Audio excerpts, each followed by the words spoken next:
Cuando el nombre de México resonó en el opulento palacio de Riad, el vasto salón se sumió en un silencio sepulcral.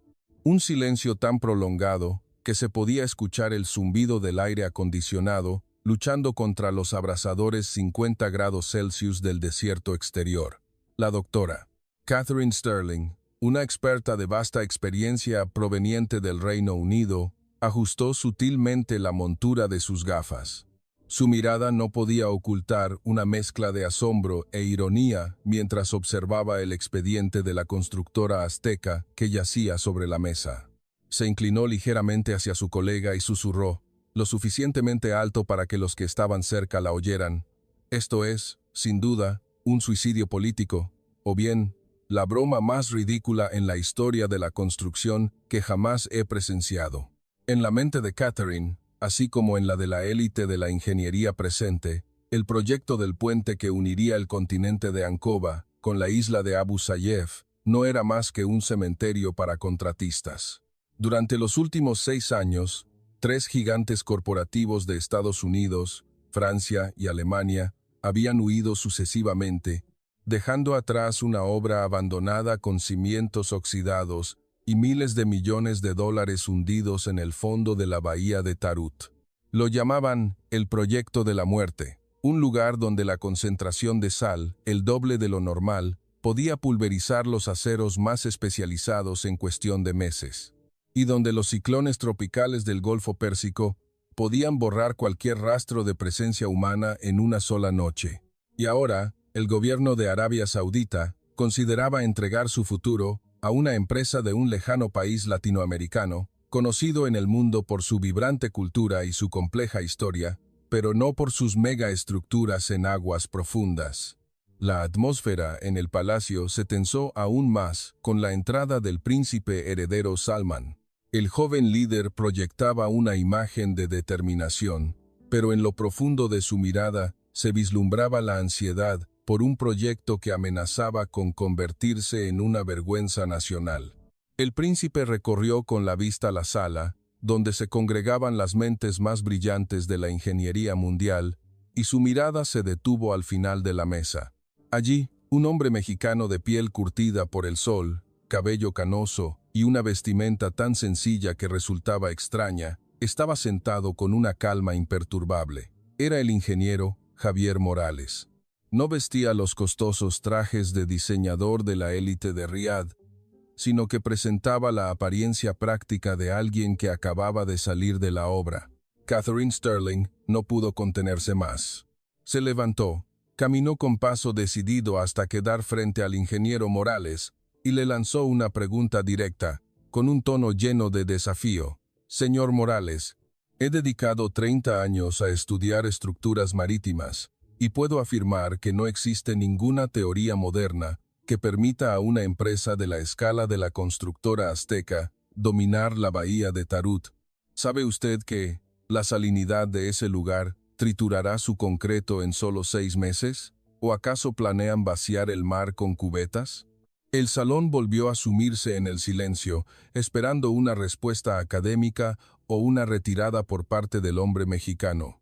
Pero Javier Morales solo la miró en silencio, con una mirada firme, sin mostrar indicio alguno de prepararse para un debate acalorado. Lentamente, sacó del bolsillo de su guayabera una pequeña bolsa de tela rústica, atada con un cordón de ixtle, que contenía granos de cacao. Un aroma profundo, terroso y ligeramente amargo, evocador de las tierras de Oaxaca, se difundió de repente en una sala saturada de perfumes caros y aire industrial. Colocó la bolsita sobre la mesa, sonrió levemente y respondió con un tono de voz grave y pausado. Doctora Sterling, no vinimos aquí a discutir con su ciencia, porque la respetamos. Vinimos a construir el futuro. En mi país, no usamos la teoría para definir lo imposible. Usamos nuestras manos y nuestras mentes para hacer que lo imposible exista. La respuesta, simple, pero cargada de una extraña fuerza interior, dejó a Catherine Sterling momentáneamente sin palabras.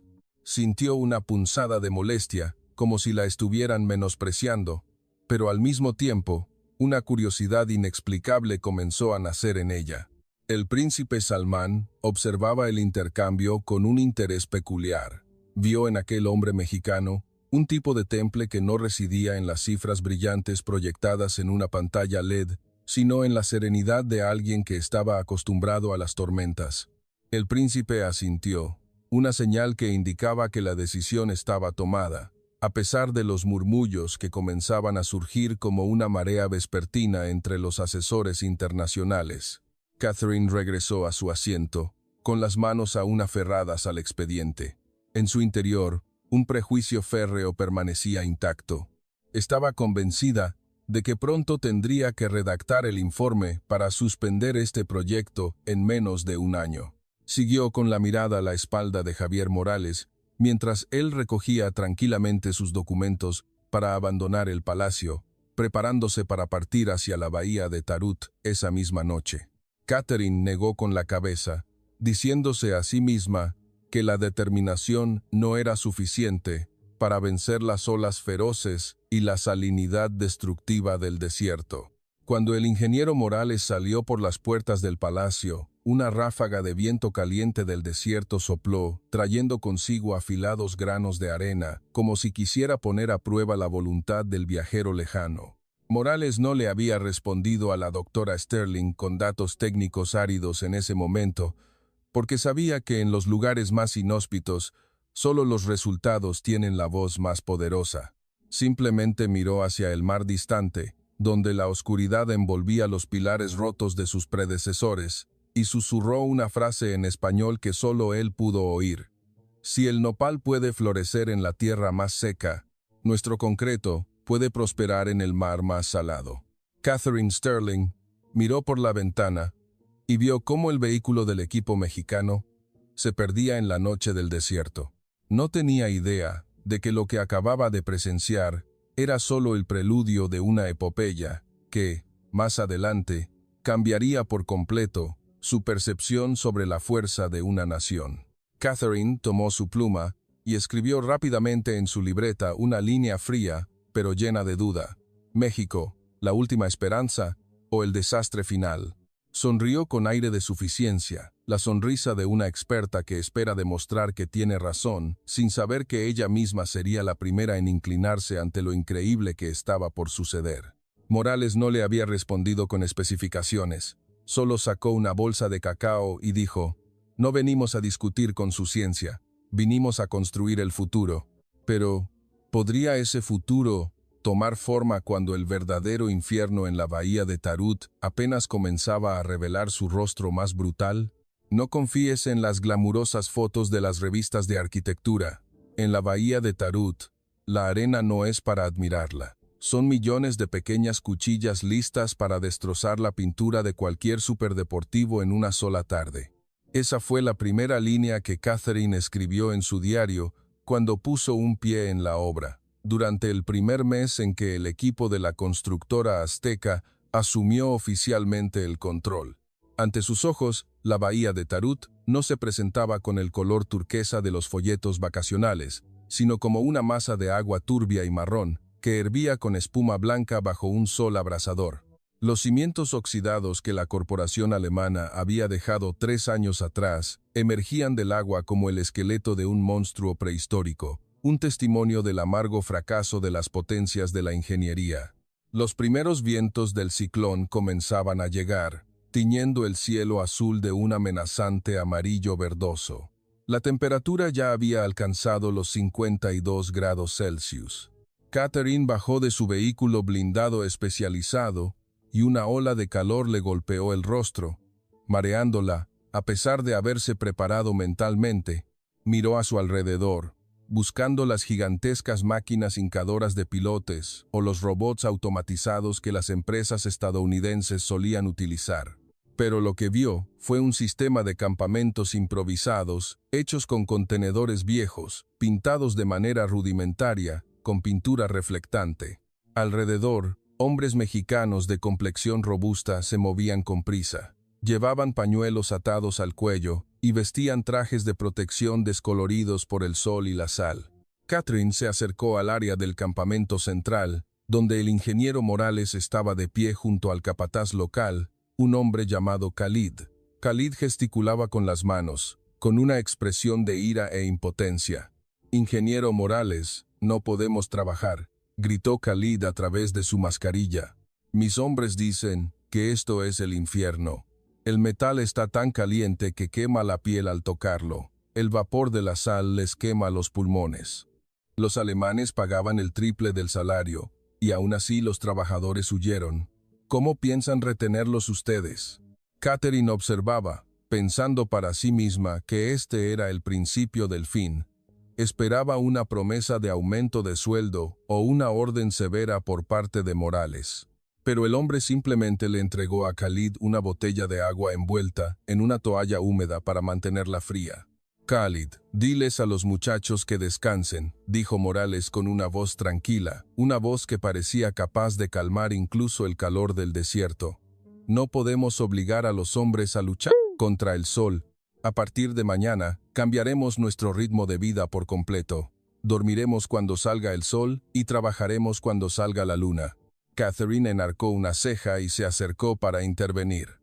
«Ingeniero Morales, ¿pretende convertir un proyecto de $35 mil millones en un campamento nocturno? ¿Sabe lo peligroso que es trabajar de noche en el mar con visibilidad limitada? Un error de unos pocos centímetros y toda la estructura del puente podría colapsar». Morales se giró para mirar a Catherine. Sus ojos estaban enrojecidos por la falta de sueño y el polvo, pero su mirada seguía siendo increíblemente aguda. «Doctora Sterling, tenía razón sobre la salinidad, pero olvidó una cosa. La gente aquí también es un material que necesita mantenimiento. Si los forzamos a luchar contra la naturaleza, perderemos antes de verter el primer bloque de concreto. No luchamos contra el entorno, vivimos con él». Dicho esto, Morales se agachó, recogió un puñado de arena, mezclada con sal marina, lo acercó a su nariz y de repente lo probó con la punta de la lengua. Catherine se quedó petrificada. Había visitado cientos de obras internacionales, pero nunca había visto a un director de proyecto realizar una inspección con el sentido del gusto.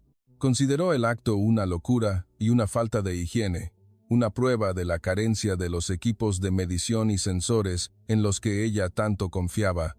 Esa tarde, una violenta tormenta de arena azotó la zona. Catherine quedó atrapada en un pilar temporal mientras intentaba recopilar datos hidrográficos. El viento aullaba como el lamento de un demonio. La visibilidad se redujo a menos de 2 metros. En medio de la densa polvareda, Catherine sintió un miedo atroz mientras el suelo bajo sus pies temblaba. Pensó que sería arrastrada hacia ese mar salado y mortal.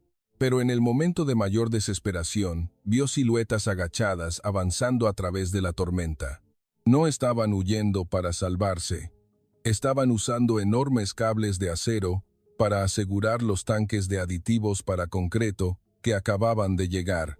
Entre la cortina de arena, vio a Morales aferrado a una viga de metal, gritando órdenes en español para dirigir a sus hombres. Un joven ingeniero fue derribado por el viento, y Morales se lanzó inmediatamente, usando su propio cuerpo como escudo contra el viento para ayudar al joven a levantarse. En Occidente, en situaciones como esta, las alarmas sonarían y todos evacuarían a búnkeres de seguridad siguiendo estrictos protocolos. Pero aquí, estos hombres estaban protegiendo el proyecto con sus propios cuerpos, como si fuera su propia vida. Cuando la tormenta amainó, la bahía de Tarut parecía desolada, pero milagrosamente, el campamento mexicano seguía en pie. Catherine bajó del pilar, con la ropa cubierta de polvo. Vio a Morales sentado en la arena, con las manos llenas de pequeños cortes causados por los cristales de sal y la arena.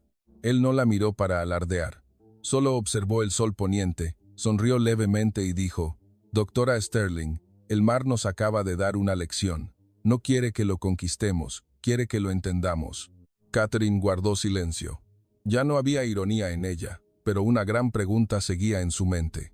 La voluntad podía salvar a un hombre en una tormenta, pero ¿podría salvar al concreto de la corrosión de la sal?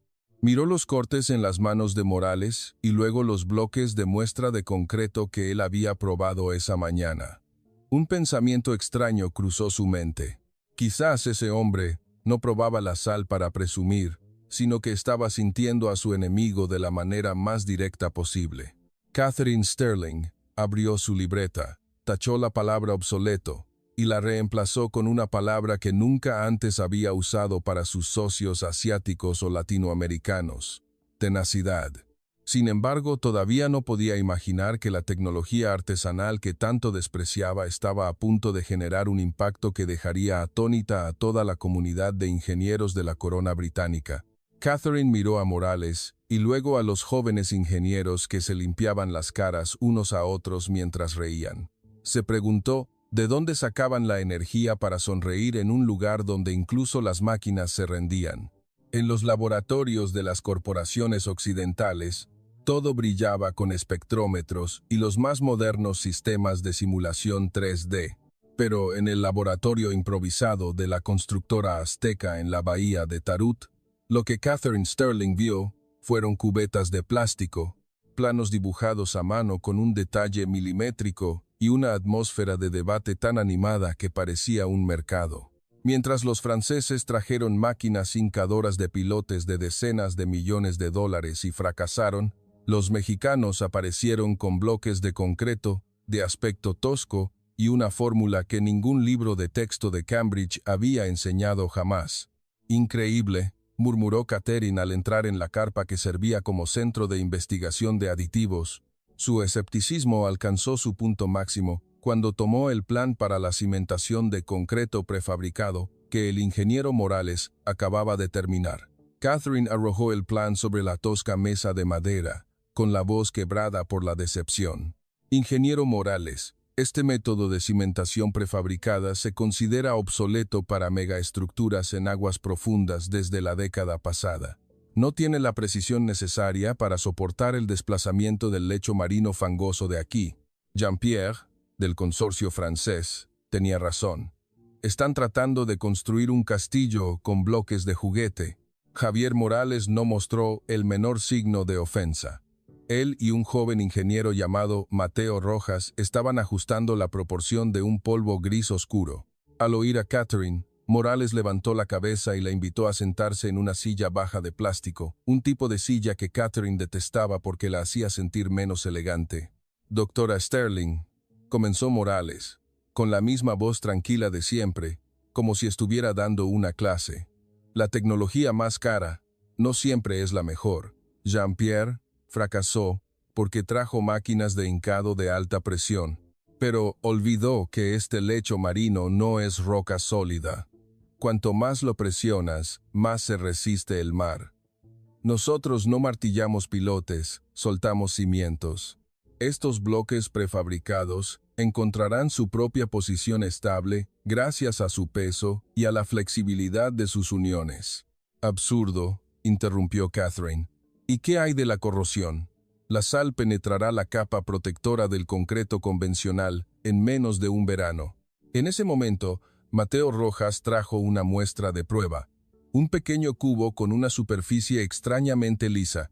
Morales tomó un pulverizador que contenía agua de mar con una concentración de sal aún mayor que la de la bahía de Tarut y roció directamente el bloque. «Por esto probamos el agua del mar todos los días», dijo Morales, con una extraña convicción brillando en sus ojos. «No usamos concreto convencional. Nuestra investigación en México ha desarrollado un aditivo polimérico especial. En lugar de resistir la sal, este concreto absorbe los iones de sal para activar una reacción química dentro de su estructura molecular, creando una membrana cristalina que sella cada microporo. Cuanto más tiempo pasa en la sal, más duro se vuelve». Catherine no podía creer lo que oía. Exigió realizar la prueba ella misma. Durante las siguientes 48 horas, se encerró en el laboratorio con las máquinas de prueba de compresión que había solicitado al gobierno saudí. La llegada de periodistas internacionales, de prestigiosas publicaciones de construcción, aumentó la tensión. Habían venido a prepararse para escribir sobre la previsible muerte del proyecto en manos mexicanas. Jean-Pierre incluso apareció en una videollamada desde su oficina, con aire acondicionado en París, sonriendo con desdén al ver los bloques de concreto artesanales de Morales en la pantalla. Sin embargo, cuando el resultado final de la prueba apareció en la pantalla de la computadora, Catherine Sterling se quedó inmóvil como una estatua. La muestra de concreto mexicano, después de ser torturada con una alta concentración de sal y una presión de compresión extrema, no solo no presentaba grietas, sino que su resistencia a la compresión había aumentado en un 15% con respecto a la inicial. Alcanzó un umbral en el que las propias máquinas de compresión del sitio comenzaron a vibrar violentamente, incapaces de destruir la muestra. Tomó un martillo técnico y golpeó con fuerza la superficie del bloque. El sonido fue seco y metálico, como el de acero contra acero. ¿Es esto brujería o ciencia? Se giró Catherine para preguntarle a Morales, su voz temblando por primera vez de asombro. Morales se secó el sudor de la frente y respondió con una sonrisa. Doctora, así es como los mexicanos hemos sobrevivido. Cuando no somos lo suficientemente fuertes para enfrentarnos directamente, elegimos adaptarnos y transformar la fuerza del oponente en la nuestra. Lo llamamos la sabiduría del que no tiene nada. Usar la cabeza para reemplazar las máquinas lujosas, pero inútiles, en este entorno. Catherine miró por la ventana, donde los ingenieros mexicanos trabajaban silenciosamente, vertiendo los primeros cimientos gigantes en el lecho marino, bajo la brillante luz de los reflectores nocturnos. De repente, se dio cuenta de que estaba presenciando una verdadera revolución técnica, una tecnología que no nació de inversiones multimillonarias, sino que fue destilada del instinto de supervivencia y la resiliencia de un pueblo que nunca se ha rendido ante la adversidad. Abrió su libreta, tachó la frase obsoleto y escribió encima, en mayúsculas, más allá de toda teoría actual. Aún así, Catherine sabía que los cimientos eran solo la base. El verdadero desafío consistía en conectar miles de esos bloques en mar abierto para crear una carretera de 36 kilómetros sin un solo centímetro de desviación. Miró a Morales, luego a la bolsa de cacao medio vacía sobre la mesa, y pensó, ingeniero Morales, ha vencido a la sal, pero ¿podrá vencer el movimiento del océano? Tuvieron que pasar más de 11 meses de inmersión continua en agua salada. Cientos de muestras de concreto fueron extraídas del fondo de la bahía de Tarut, antes de que Catherine se viera obligada a admitir que el material mexicano no era un milagro pasajero. Una mañana temprano, en la costa de Ancobá, los lugareños y las tripulaciones de los barcos en la bahía de Tarut tuvieron que frotarse los ojos para creer que no estaban teniendo una alucinación. En medio de un mar que antes solo tenía olas blancas y pilares oxidados abandonados, una entidad colosal había aparecido, sólida y estable. No era un portaaviones, ni una construcción a medio terminar. Era una isla artificial perfecta, un rectángulo gris que destacaba sobre el azul profundo del océano. Cuando esta información llegó al centro de mando, los satélites militares de Arabia Saudita emitieron una alerta inmediata por la aparición de una estructura a gran escala que sus sistemas de monitoreo automatizado no habían registrado en su progreso.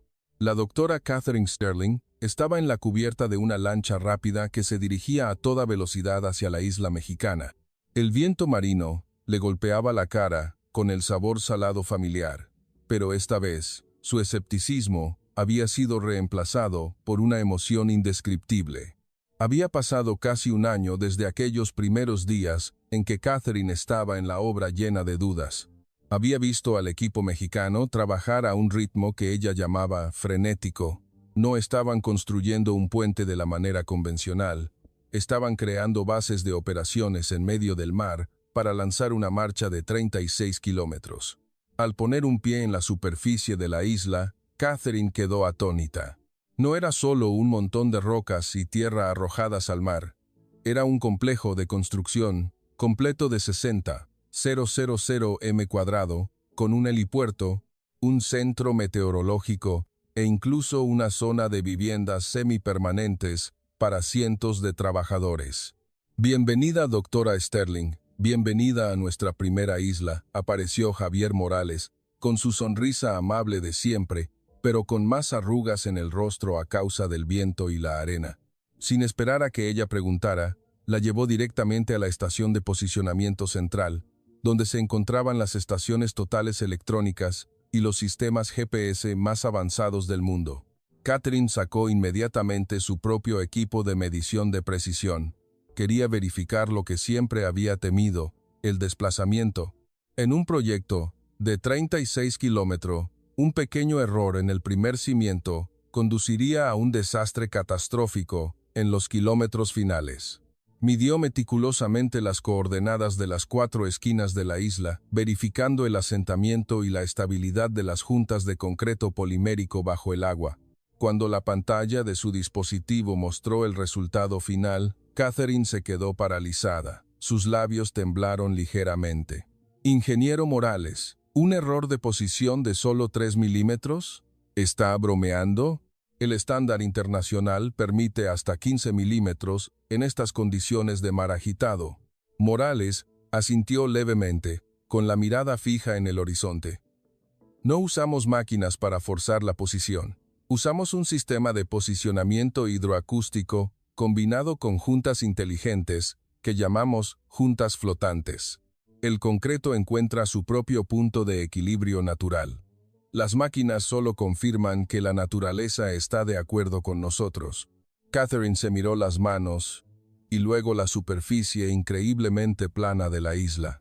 Se dio cuenta de que su prejuicio sobre la precisión occidental acababa de ser demolido por una mentalidad de adaptación aún más sofisticada que la tecnología pura. Justo en ese momento, un helicóptero con la insignia real aterrizó. El príncipe heredero Salman descendió. No venía con un gran séquito, solo con unos pocos asesores cercanos. El príncipe no miró los mapas digitales ni los informes llamativos que las corporaciones occidentales solían presentar. Caminó sobre la superficie de la isla y de repente se detuvo junto a un joven ingeniero mexicano que sudaba profusamente junto a una mezcladora. El príncipe no habló de economía ni de política. Tomó en silencio la mano del joven trabajador, una mano llena de callos y grietas por la sal y el polvo. Toda la isla pareció contener la respiración en ese momento. Mientras tanto, en París, Jean-Pierre escribía frenéticamente un artículo de opinión para una revista. Sostenía que construir una isla con concreto prefabricado era solo un golpe de suerte de aficionados, y predecía que cuando llegara la temporada récord de ciclones, el castillo de arena de los mexicanos se desvanecería. Pero en el lugar de los hechos, Catherine Sterling ya tenía su propia respuesta.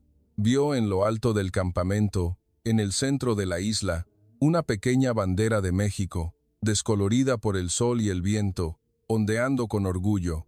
La imagen era diminuta en medio del vasto océano, pero irradiaba una fuerza espiritual que hizo que Catherine sintiera un nudo en la garganta. Pensó para sí misma: los locos no son ellos. Los locos son los que pensaron que se podía comprar la voluntad de esta nación con dinero. Esa noche, la isla artificial brillaba con luces. Catherine se sentó con Morales y los jóvenes ingenieros para una modesta celebración con tacos y agua de Jamaica. Sin embargo, en medio del ambiente festivo, de repente recibió una alerta del Centro Meteorológico del Banco Mundial.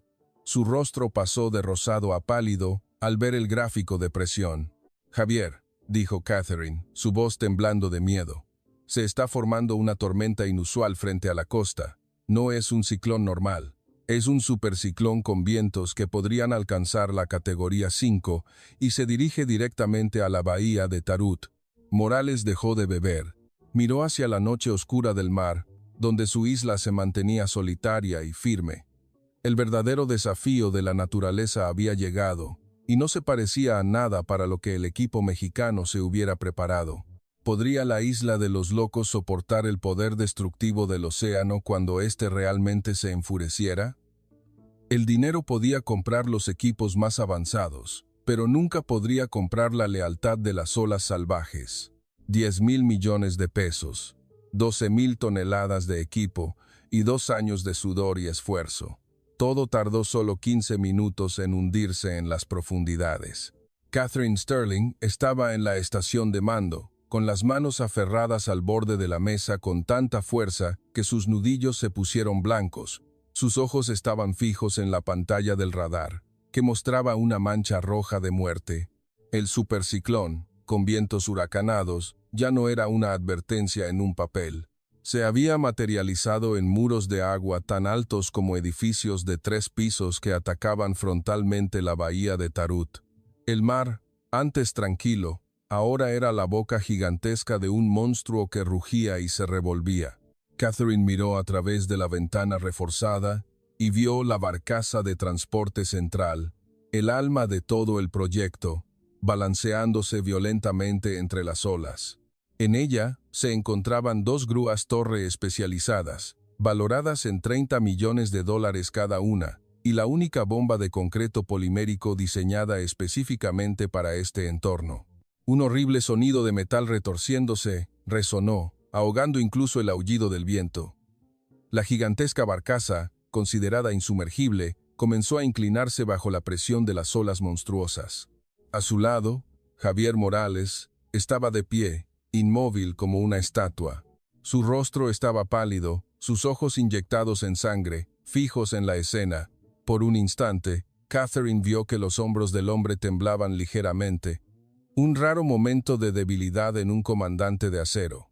Esto no era solo una pérdida material, era el colapso de un sueño, del honor de una nación en el que él había apostado todo. La radio crepitó, y una voz entrecortada desde la sede de la empresa en la Ciudad de México llegó. Javier, detente. Acabamos de recibir el informe de daños. No podemos perder a más gente. Ordena la retirada inmediata. Es una orden. Morales permaneció en silencio. Su mano apretaba el transmisor con tanta fuerza que el plástico crujía. Catherine lo vio cerrar los ojos por unos segundos, como si luchara intensamente contra la desesperación que lo rodeaba. De repente, los abrió, con una mirada más fría y decidida que nunca. No respondió a la radio, sino que se volvió hacia su equipo de ingenieros aterrorizados. Salven la unidad de posicionamiento y los sistemas de control primero. La vida de nuestros compañeros es lo más importante, pero no dejen que la barcaza se vaya a la deriva. Dicho esto, Morales agarró un chaleco salvavidas y un arnés. Catherine corrió, horrorizada, para bloquearle el paso. Javier, estás loco, el equipo se está hundiendo, el proyecto se acabó. No puedes luchar contra esta fuerza, vas a morir, gritó Catherine, con lágrimas corriendo por su rostro por el miedo que sentía por el colega que apenas empezaba a comprender. Morales se detuvo un instante, la miró directamente a los ojos. En ese momento, no era un director de proyecto hablando con una asesora, era un ser humano enfrentándose a su destino. Doctora Sterling, dijo Morales, su voz ronca pero clara, si me retiro hoy, este puente morirá para siempre. Y lo que es más importante, la fe, en la capacidad del ingeniero mexicano, se hundirá en el fondo de este mar junto con esas máquinas. No estoy salvando el equipo, estoy salvando nuestro honor. A pesar de los intentos de Catherine por detenerlo, Morales se lanzó a la cortina blanca de lluvia y tormenta.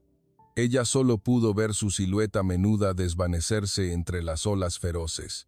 En la barcaza, que ya estaba peligrosamente inclinada, Morales y un grupo de jóvenes ingenieros intentaban enganchar cables de rescate a los contenedores con el equipo de posicionamiento esencial. Una ola colosal se abalanzó, sumergiendo toda la barcaza en una pared de agua. Catherine se desplomó en el suelo de la estación de mando. Sus gritos fueron engullidos por el rugido del océano. Cuando el agua retrocedió, la barcaza se había volcado por completo. Todo el equipo principal, valorado en más de $100 millones, se había perdido en un instante. La radio solo emitía un crujido desesperanzador. Catherine miró hacia afuera, donde solo quedaba la oscuridad de la tormenta y la espuma del mar. En su diario esa noche, solo pudo escribir una línea con letra temblorosa. Todo ha terminado. La última esperanza de México ha sido devorada por el océano.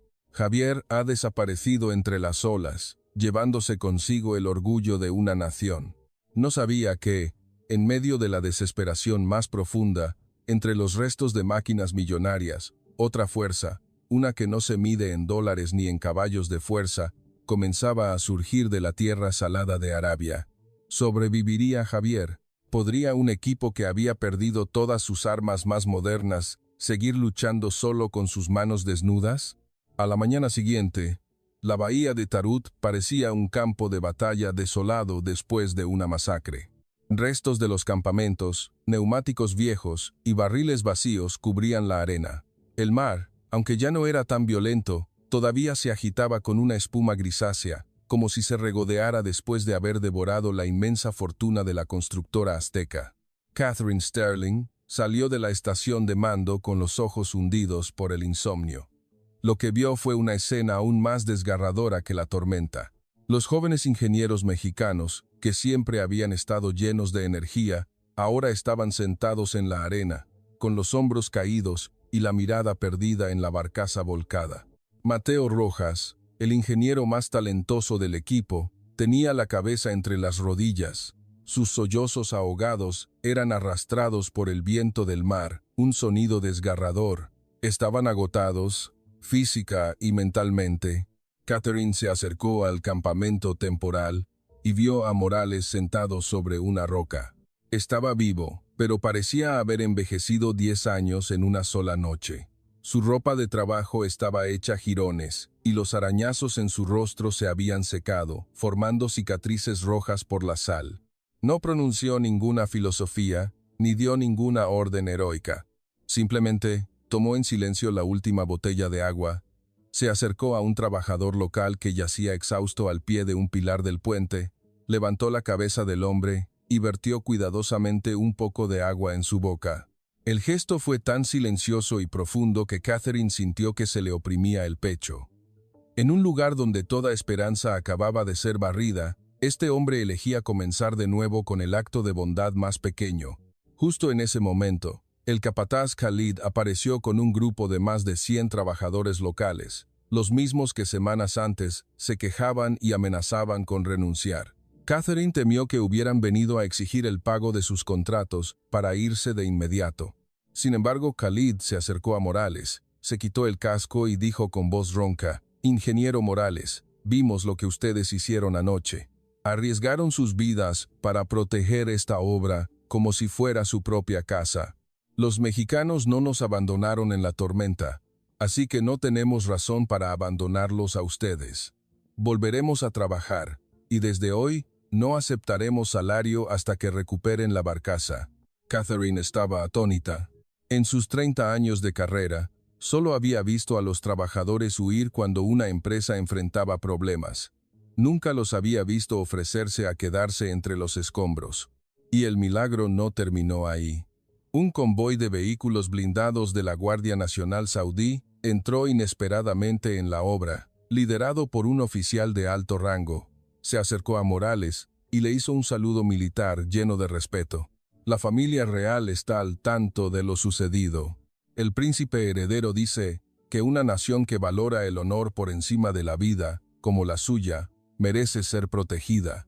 Traemos 2 barcazas especializadas de la Marina y grúas de campo para ayudarles a recuperar su equipo. Es una orden especial». Morales se puso de pie. Sus manos todavía temblaban ligeramente, pero sus ojos habían recuperado su firmeza. No hizo una reverencia de agradecimiento vacía, solo asintió levemente. Un asentimiento que llevaba el peso del compromiso. Catherine vio la escena y se dio cuenta de que se había equivocado al juzgar este proyecto con fríos gráficos financieros. Se acercó a su escritorio, tomó el informe que recomendaba la suspensión del proyecto que había comenzado a redactar la noche anterior y, lentamente, lo rompió en pedazos frente a los inspectores internacionales que acababan de llegar. «No enviaré este informe», declaró Catherine, su voz resonando con claridad, «porque ya no estoy supervisando una simple obra de construcción. Estoy presenciando la resurrección de la confianza humana». Ese mediodía, bajo el sol que comenzaba a arreciar de nuevo, se sirvió una extraña comida comunitaria en la playa. No había mesas de banquete, solo tazones de plástico con arroz, pan y dátiles. Ingenieros mexicanos, trabajadores locales e incluso soldados de la Guardia Nacional se sentaron juntos, compartiendo cada bocado. Catherine también se sentó. Tomó un trozo de pan seco, pero sintió que sabía mejor que cualquier banquete de 5 estrellas en Riad. Miró a Morales, que observaba en silencio cómo los jóvenes ingenieros comenzaban a limpiar la maquinaria recién recuperada. Jean-Pierre la llamó, con la intención de ofrecerle sus condolencias sarcásticas, pero ella respondió brevemente: «Jean, prepara tu maleta, porque pronto tendrás que venir aquí para aprender cómo los mexicanos convierten lo ordinario en extraordinario. Tus datos pueden tener razón sobre la fuerza de la tormenta, pero eres completamente ciego a la fuerza del corazón». Catherine Sterling escribió las últimas líneas de ese día en su diario. «Hoy entendí que los mexicanos no ganan porque tengan supermáquinas, sino porque tienen un aditivo invisible mezclado en cada bloque de concreto.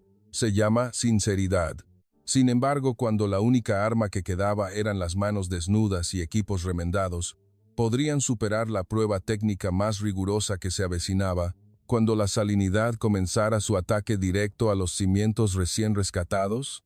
El escepticismo profesional de Jean-Pierre seguía ahí, y pronto se convertiría en un problema crucial que ninguna cantidad de sinceridad podría resolver en lugar de los números. En los laboratorios de Cambridge, donde Catherine había pasado décadas investigando, todas las teorías afirmaban que la sal era el enemigo número 1 del concreto. Era como un ácido lento que se infiltraba en cada microporo, corroyendo el acero interior y desintegrando la estructura desde adentro. Pero en la estación de pruebas de campo en la bahía de Tarut, una realidad demencial se estaba desarrollando, desafiando todas las leyes de la física que la ingeniería convencional veneraba. Catherine Sterling estaba allí, con los ojos fijos en la pantalla de la prensa hidráulica de alta presión. Frente a ella, había una muestra de concreto tomada del pilar número 14, un pilar que había estado sumergido en la increíble salinidad de la bahía durante más de un año. Según las predicciones de Jean-Pierre y los expertos occidentales, este bloque de concreto debería estar lleno de microfisuras y desmoronándose. Sin embargo, bajo el microscopio electrónico, su superficie era extrañamente lisa y densa. Javier Morales estaba a su lado, con su habitual calma, pero sus manos entrelazadas a la espalda delataban su nerviosismo.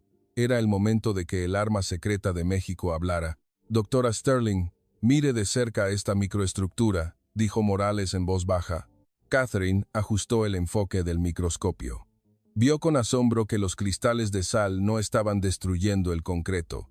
En cambio, gracias al aditivo polimérico especial que el equipo mexicano había desarrollado, los iones de cloruro del agua de mar, al penetrar, quedaban atrapados y desencadenaban una reacción de mineralización.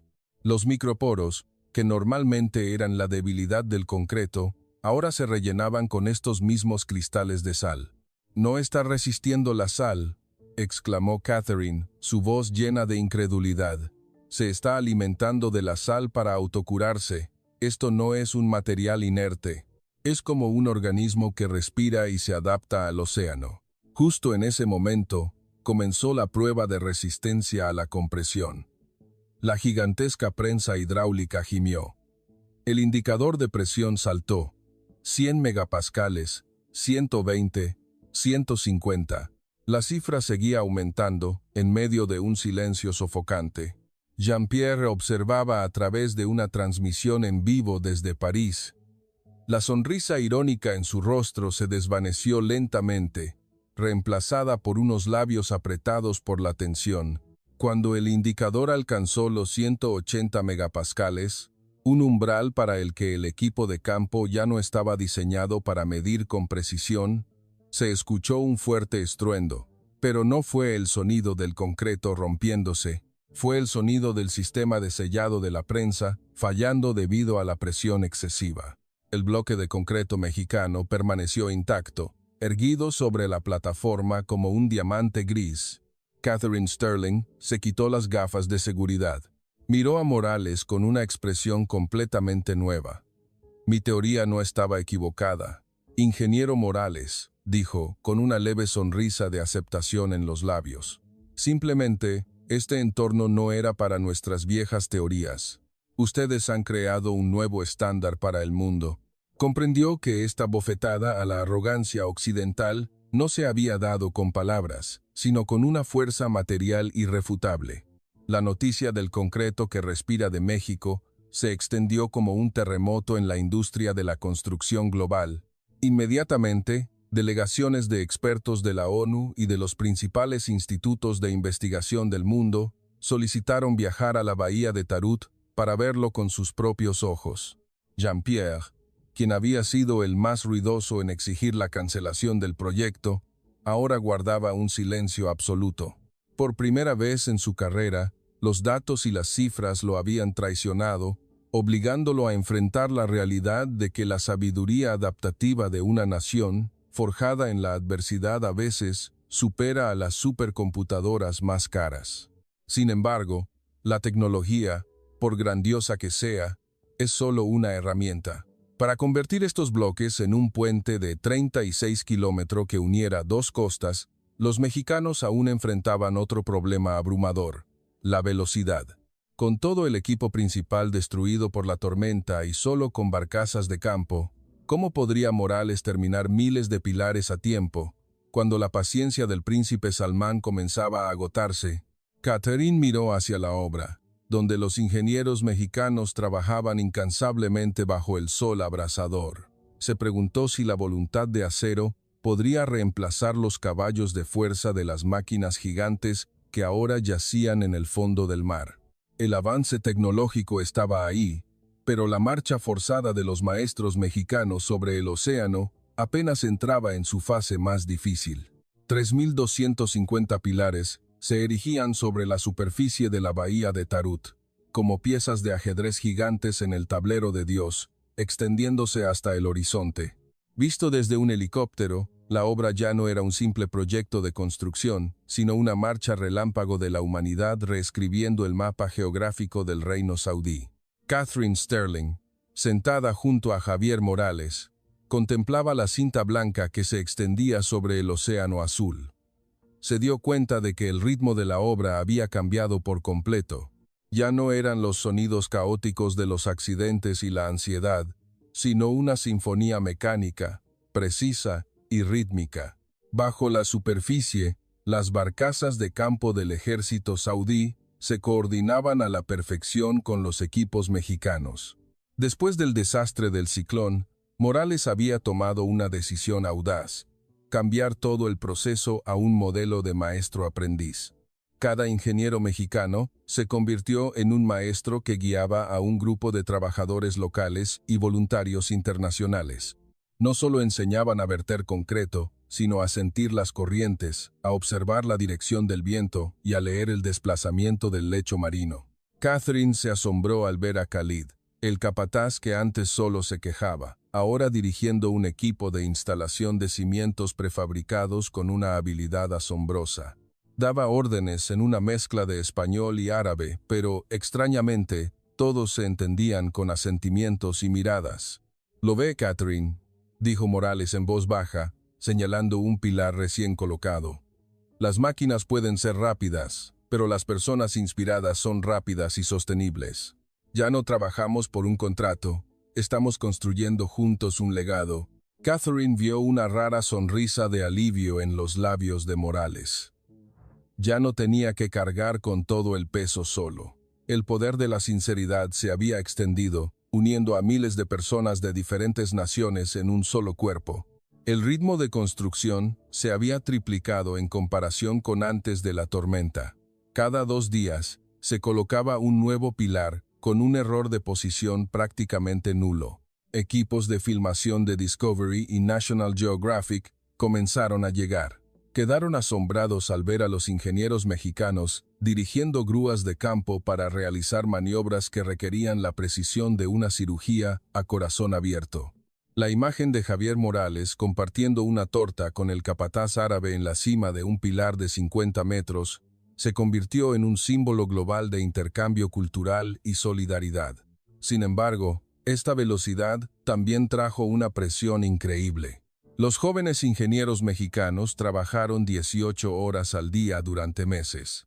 Catherine encontró a Mateo Rojas dormido junto a la estación Total, con polvo de arena todavía en los labios. El agotamiento era visible en todos, pero, curiosamente, nadie se quejaba. Parecían atrapados en un torbellino de orgullo nacional, un deseo de demostrar al mundo que cuando se enciende la fe, ningún océano puede detener a los mexicanos. El último pilar, el número 3250, estaba a punto de ser colocado ante la expectación de todo el reino. Pero justo en ese momento, un despacho urgente del Palacio de Riad fue entregado directamente a Morales. El príncipe Salmán quería realizar el primer viaje en coche justo después de que se conectara la última viga. Pero según los pronósticos, una oleada anormalmente grande, consecuencia de un terremoto lejano en el Océano Índico, se dirigía hacia la bahía de Tarut. Catherine miró a Morales y luego a la cinta de 36 kilómetros que aún no había completado su última conexión. ¿Podría el puente, recién formado, fruto de 4 años de sudor y lágrimas, resistir este ataque inesperado de la naturaleza para recibir a su invitado más honorable? ¿O el mar, una vez más, pondría a prueba su perseverancia justo a las puertas de la gloria? Catherine sintió que su corazón latía más rápido que nunca. Comprendió que en la construcción marina nunca hay un momento de seguridad absoluta hasta que se corta la cinta de inauguración. 15 de abril de 2022, 9 a.m. El mundo entero pareció contener la respiración.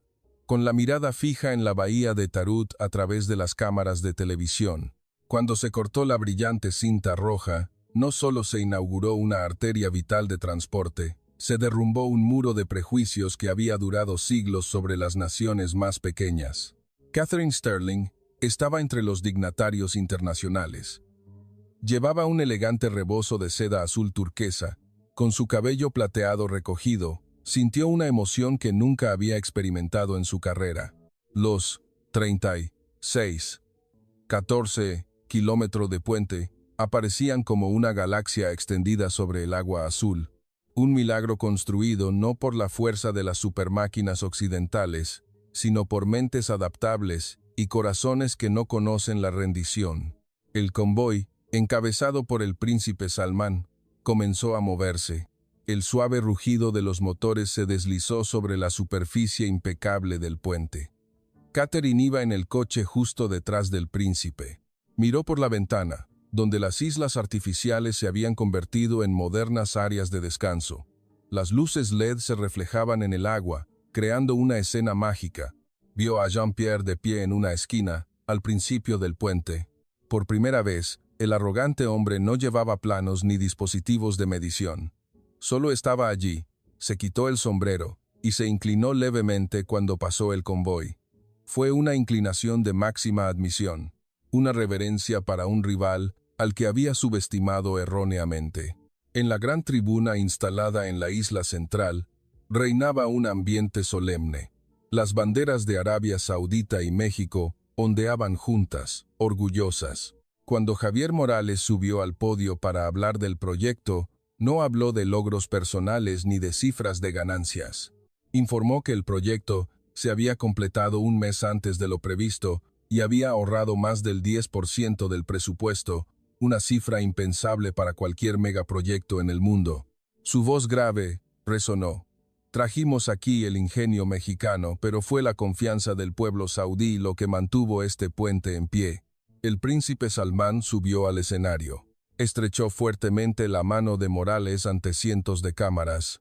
El discurso del príncipe silenció a la audiencia y probablemente a millones de televidentes. Hoy no solo inauguramos una obra de ingeniería, estamos afirmando una nueva verdad. La fuerza no reside en la escala de las máquinas, sino en el temple de las personas. Los mexicanos no solo nos construyeron un puente, reconstruyeron nuestra fe en lo imposible. Les debemos no solo un puente, sino un futuro. Cuando el príncipe terminó, la bahía estalló en aplausos. Lágrimas corrían por el rostro de Catherine y de los jóvenes ingenieros de Azteca. Lo habían logrado, habían hecho que el mundo llorara de admiración. La fiesta de esa noche fue una vibrante fusión cultural.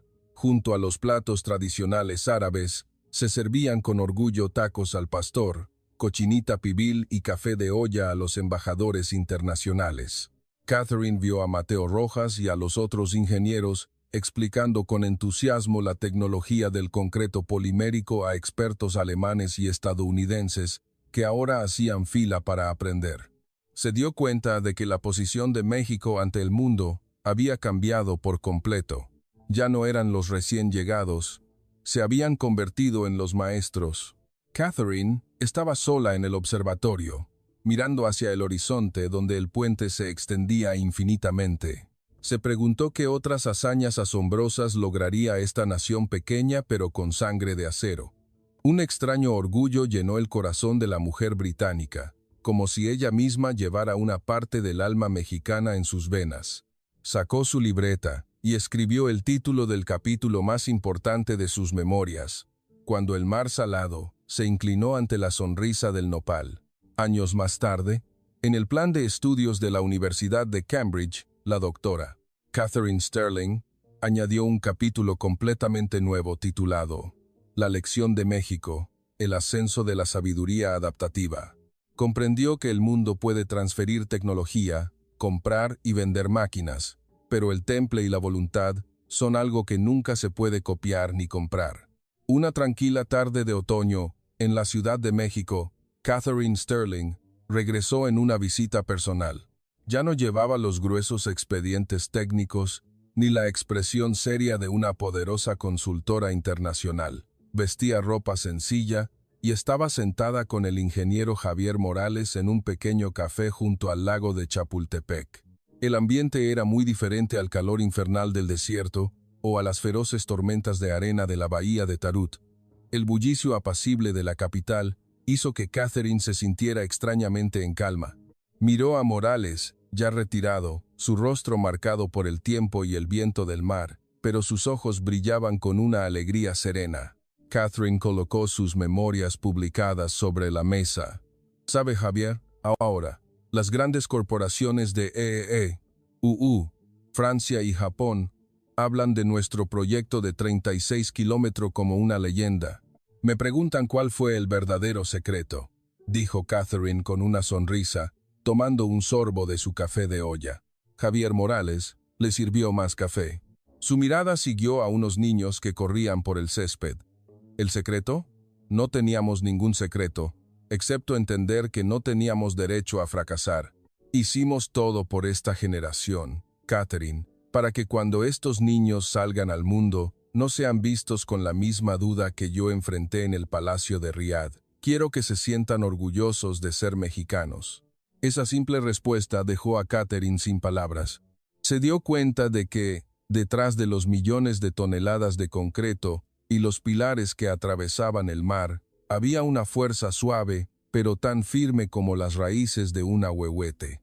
Los mexicanos ganaron no porque intentaran conquistar la naturaleza con violencia técnica, sino porque supieron dialogar con la adversidad con bondad y una paciencia infinita. Esa tarde, Catherine escuchó sobre los nuevos proyectos que los jóvenes ingenieros de la constructora azteca estaban llevando a cabo en Europa y Sudamérica. Mateo Rojas era ahora un director de proyectos seguro de sí mismo, llevando la tecnología del concreto mexicano para construir muelles resistentes a la sal en el gélido Mar del Norte. Las semillas que Morales había plantado en la bahía de Tarut ahora crecían frondosas en todo el mapa de la construcción mundial. Cuando el atardecer cayó sobre el lago, Catherine tomó su pluma y escribió las últimas líneas de su epílogo. Pasé la mitad de mi vida buscando las obras más grandiosas, pero al final me di cuenta de que los milagros no están en las torres de acero ni en las máquinas millonarias. Los milagros están en las personas que pueden sonreír serenamente en medio de una tormenta. México, una nación de sonrisas, pero con una voluntad más fuerte que cualquier metal, no conquistan la naturaleza. Conquistan los corazones de las personas con su sinceridad y el espíritu de acero oculto tras la flor del nopal.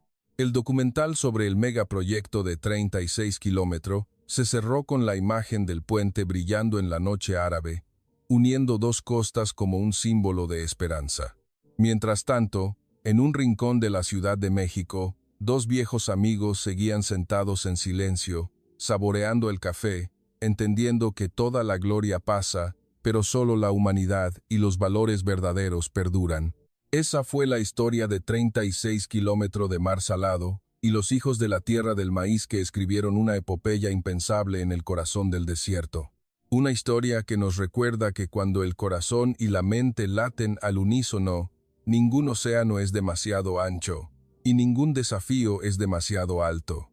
¿Y tú, después de presenciar este viaje extraordinario, crees en el milagro llamado México?